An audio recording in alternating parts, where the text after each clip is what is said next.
Welcome to today's episode. Really talking, driving into one of the most influential books in personal and professional development. It's called The 7 Habits of Highly Effective People by Stephen Covey. Since its publication in 1989, this book sold about 40 million copies worldwide. So it's been around for quite some time, and it continues to be really a foundational read for anybody looking to take control of their life and their career. Now, if you haven't read it yet, I consider it kind of an essential foundational read for anyone, right? And it is especially for those who are in business and in leadership roles. At its core, Covey's book, really is a call to action for each of us to become proactive in our personal and professional development. It's not just about achieving success. No, it's about building a strong foundation that allows us to thrive in all areas of our lives. So there is, a bit of personal, professional, and spiritual kind of connection here. And I think you're going to love it because of that. It's not just a straight up business book. It gives you a lot of good areas of life that you can focus on. Now, with that said, let's explore the 7 different habits. What are the 7 different habits? Let's explore these habits. Start with the first one, which is being proactive. This habit is all about taking ownership of your life. It's about recognizing that you have the power to shape your destiny. In business, this means not waiting for opportunities to come to you all the time, but actively seeking them out, creating that good luck, so to speak. Being proactive sets us up and sets the stage for a lot of things in life. We look at someone that gets a hole-in-one. Often it's not just pure luck. It's people that have low scores do consistently good at a bunch of other things throughout the game. So this one area is really helpful and really critical. Being proactive sets the stage for everything else. And what we're going to see is the main core understanding of how we connect our activities with outcomes. And that's at the end of the day, you only have your time and your own effort. And so the resources you have, those are the things that you can control right now. You can't control the market.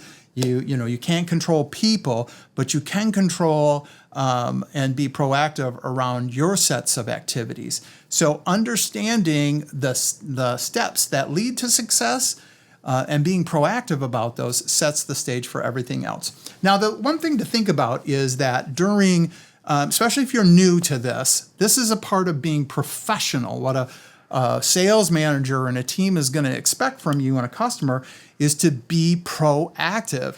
And that means, looking and understanding for opportunities that are going to fall apart before they actually fall apart, not ignoring red flags. That's part of being proactive. If customers not returning calls or they're ghosting you, what's the reason behind that? Is there job changes over there at the customer, or is it because they're engaging with a competitor? What's going on? Those types of things are really being proactive.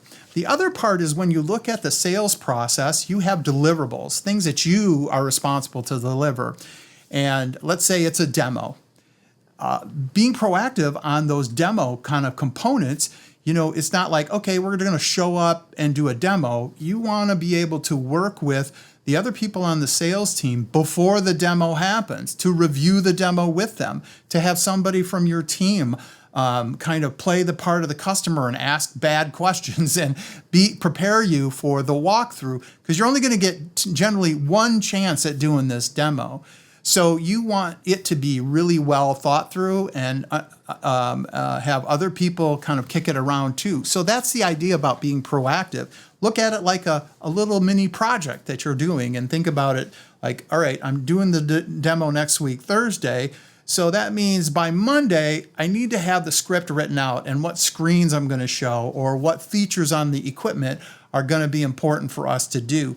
We're going to address the top, several issues that the customers talked about. We're going to show those. We're going to show the business value of those. And then we're going to ask the customer some open-ended questions about not just, hey, what do you think? But, do you think this is going to deliver the kind of value that we talked about earlier in this area? Did we get this right? Is there any other questions about this? So that is being proactive in technical sales. It's not waiting and dropping the, proposal off on the day it's due. It's having your team help you with that part of it and review it and then deliver it the day before. I have made this mistake several times in my life. So where you're walking in the door with a proposal and you thought it was due at 3 and it actually was due at 2. And now all of a sudden they're not accepting something that our team has worked on for weeks. The second habit is really beginning with the end in mind. This is a game changer. It's really about setting really clear goals and visualizing success. One of the most powerful tools I found in my career, and this is a technical kind of sales engineer thing, is that you're reverse engineering. You're imagining the end result, whether it's a successful sale, a completed project, or a business goal that you can work backwards from to identify the steps needed to get there. This approach allows you to see the critical path and ensures that every action you take is aligned with your ultimate objective. So that is a critical kind of component, a path to ensure, again, that every action you take, it's aligned with your ultimate objective. And so when you begin with the end in mind, that lets you visualize that success. And this is something that your manager is more than willing to help you with. This approach ensures, here's what I'm thinking. This is the end goal that I have. Help me understand what are the steps we need to do to get there. This is as a sales director, a sales manager. I'm looking at all the different opportunities we have. How can I structure a process here that follows a general practice, a best practice, so I can coach and teach my team to follow a process that ensures the best practices are delivered all the time. Make sense? Now, the number 3 here is to prioritize high impact activities. This is use the put first things first habit to focus on the activities that drive the most value. Now, this means prioritizing high potential clients, strategic partnerships, key deals over less impactful tasks, right? That is a big deal. That means disqualifying one of your things you want to do and learn really well quickly is how to disqualify customers and prospects. They don't fit through your funny shaped door. They are not going to drag you through an entire sales process only for you to come in third place. You want to make sure while you're working through the process, you are positioned to be number one, that you have a high propensity to close. You're talking to an ideal customer. You're talking to the right buyers in the customer. You've uncovered all the objections. You've done all the work to get there. And so now I'm working just on deals that are closing, and I'm not going to work on junk deals that don't have high value. The other thing is valuing your time when it comes to the internal stuff of the company. Both sales managers and sellers have an understanding of low productivity time and burdens on you from the company. The company imposes a lot of, let's say, meetings or something like that. And the question you can ask and really push for is this important for me? Can you send me the information in an email? Can we record the meeting so I can review it at lunchtime when I'm not working on important sales time. So, when you're in your sales mindset, when you're in your sales game, you don't want things to get interrupted on that.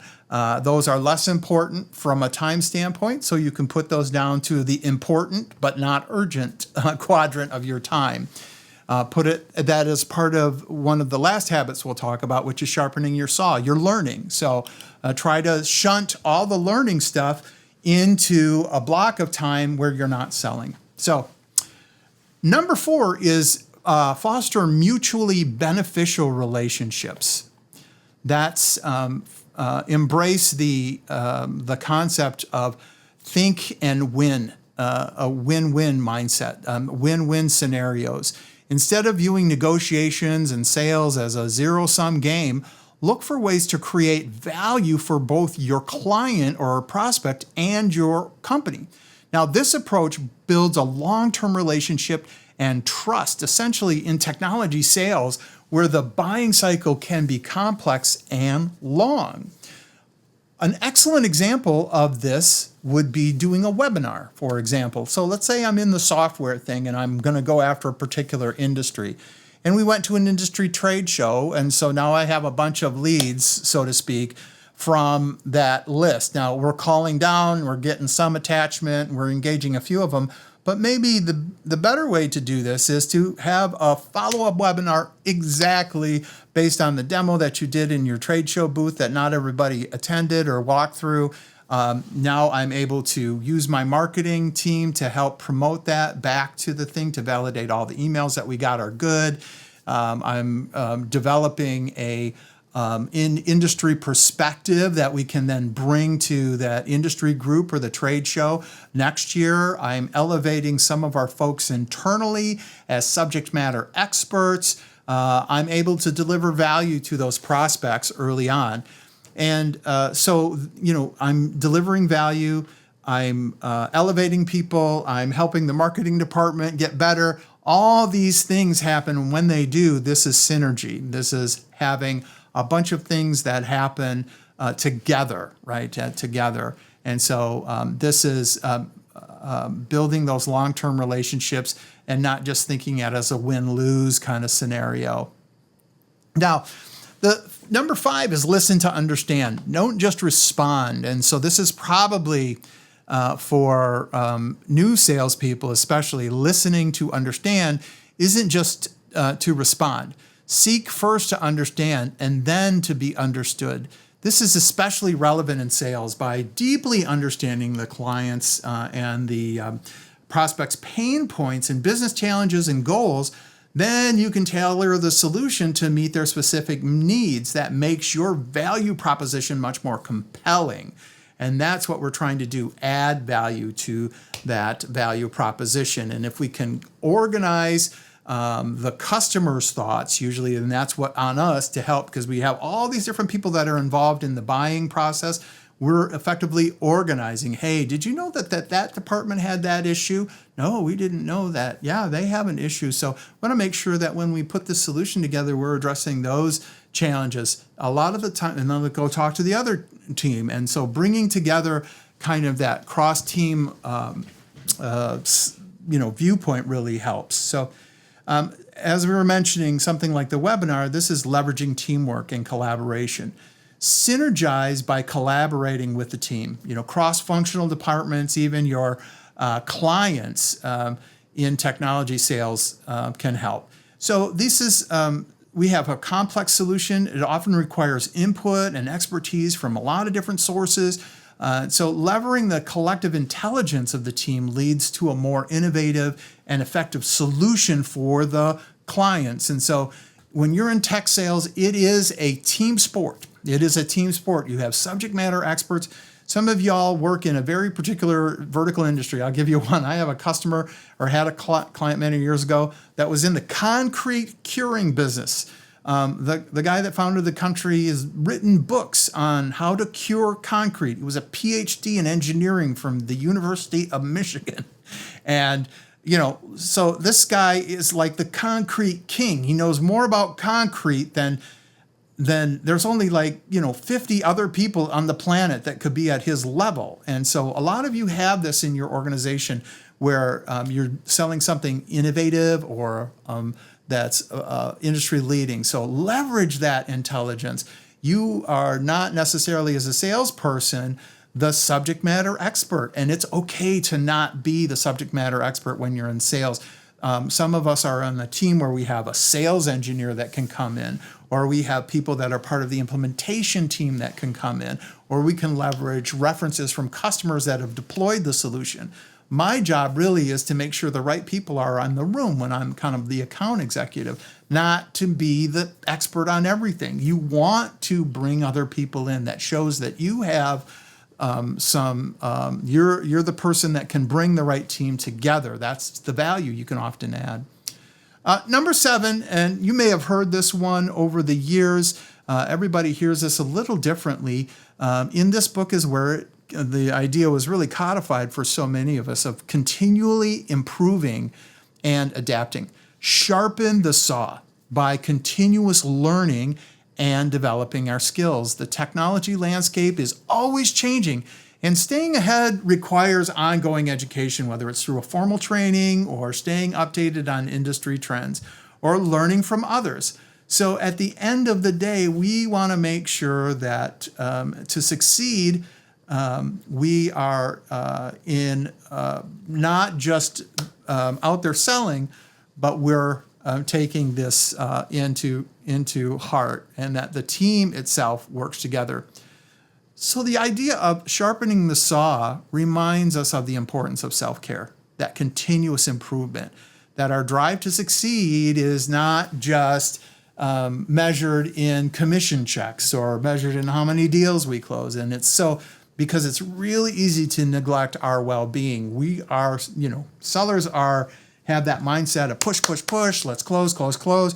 We'll work, we will not be outworked. Many of us are just go-getters.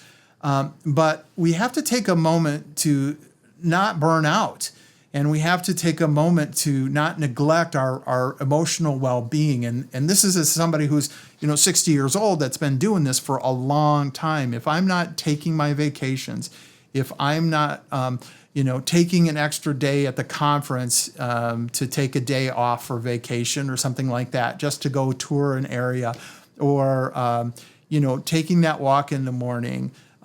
So we want to take care of ourselves. So that's important, to mentally and emotionally be ready. And, we're not effective if we show up if we're an emotional wreck, or we're mentally, filled with anxiety, or not in the best physical condition that we should be. And so when those things happen, it affects our ability to execute at work.